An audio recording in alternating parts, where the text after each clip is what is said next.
What's up guys, it's the Swingman here back with another upload, and today I'm going to show you how to hit like Aaron Judge. 2 balls and a strike.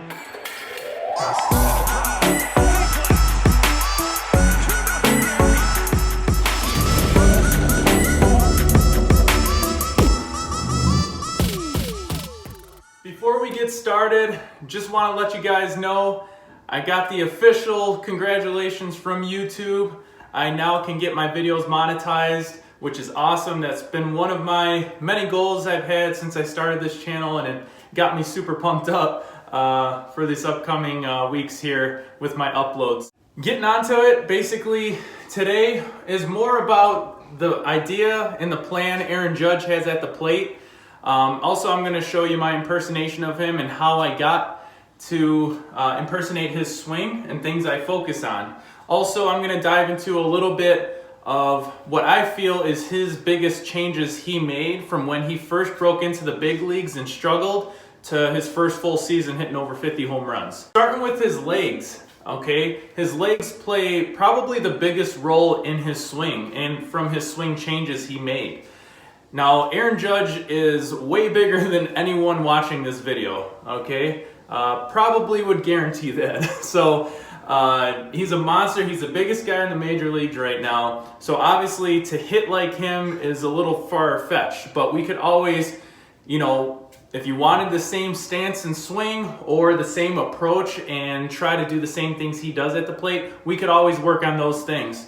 So with his legs, you could tell he dropped down much lower in his stance from when he first broke into the bigs. When he first broke in, he was very upright, and he had a leg kick and he would fall into his swing. But it caused a lot of holes in his swing as well. With his weight transferring that hard, he would lose sight of the ball. He was chasing a lot of bad pitches. He was late on the fastball because he had a lot of head movement forward. For a guy his size, he didn't need to do that. All he had to do was anchor his 280-pound frame and make sure that he got that behind every ball he hit. And that's exactly his adjustment.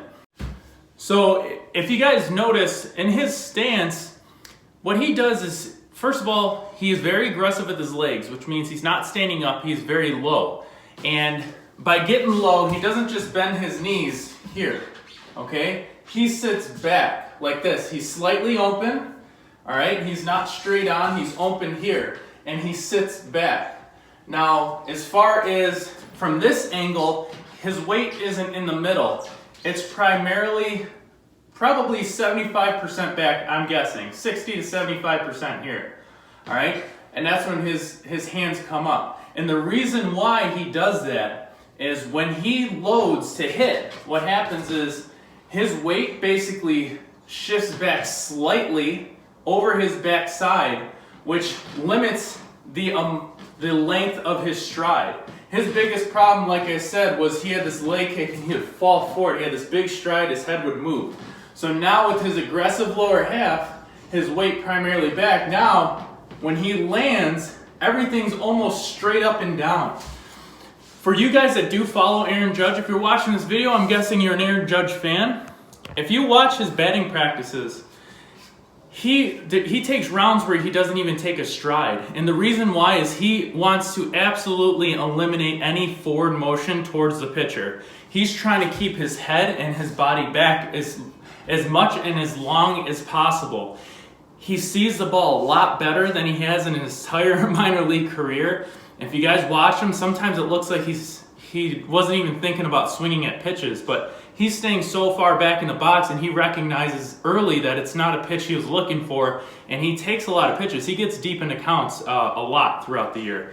You know, he does strike out a good amount, but he also walks a lot as well. So that being said, when he gets his weight in that right spot and he's locked in, his head does not move past his halfway point ever, okay? He always keeps his head behind his center mass here.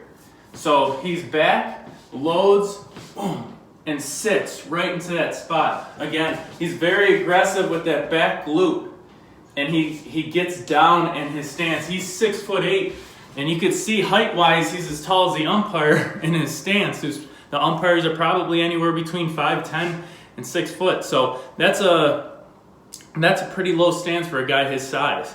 But again, that helps him keep his weight back and keeps it from launching forward. Going to some of his videos, you may have seen where he puts a ball right in the middle of his stance in the cage. The biggest reason why I think he does that is to make sure his head doesn't move past that ball. So he puts it right smack dab in the middle of his stance on the ground. So when he takes his batting practice here, he keeps everything behind that ball so he can make contact out in front, get his body behind the ball. And I think that's a huge thing he's worked on in the past few years, and he really tries to focus on every single day. Now moving on to his upper half with his hands. One thing I noticed in spring training, he's a little more aggressive with his SCAP load.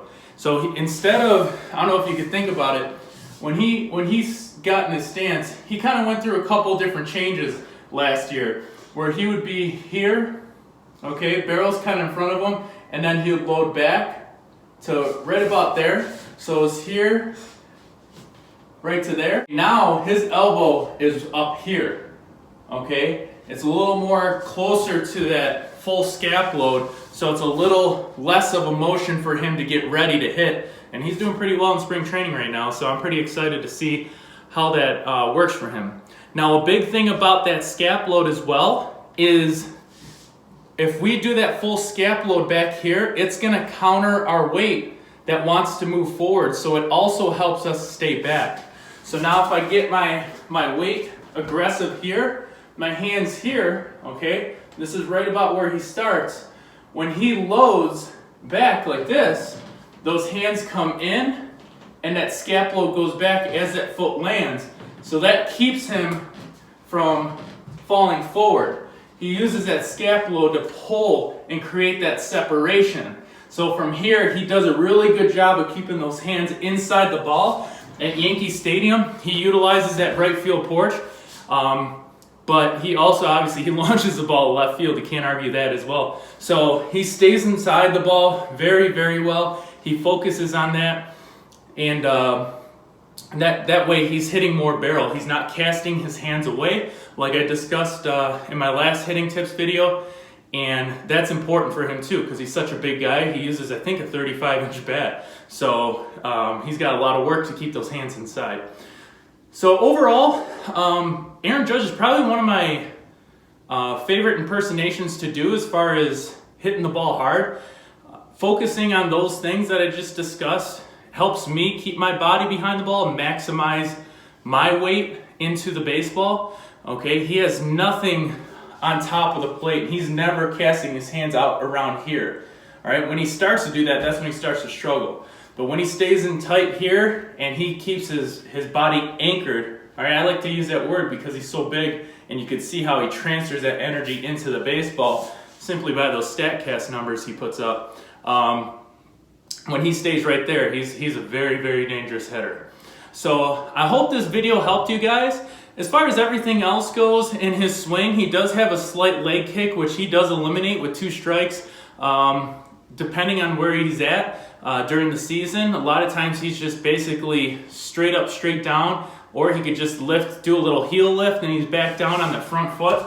But once he's right here sitting in that back hip, he's got this nice slow motion here, pulls back, back comes into that SCAP load right by his head, so his barrel's always hugging his head right here. He never gets away anywhere here, okay? And then from here, he just drives, pulls those hands in, and he'll switch off, you know, occasionally between a 2-hand finish and a 1-hand finish.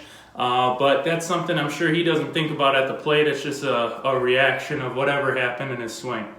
So I hope you guys enjoyed the video. I hope it helped you guys out. If you have any questions, leave them in the comments below. Check out my Instagram page. I'll be having a lot more content posted on there also. Hopefully we could get some warm weather outside. It's a little, I think we got 60-mile-an-hour gusts today, so it's a little rough, but hopefully we get some warm weather outside, get outside and start seeing some baseballs fly. Thanks for watching.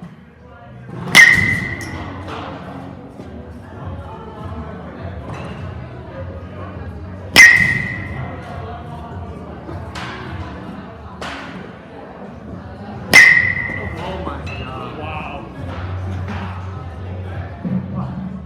on.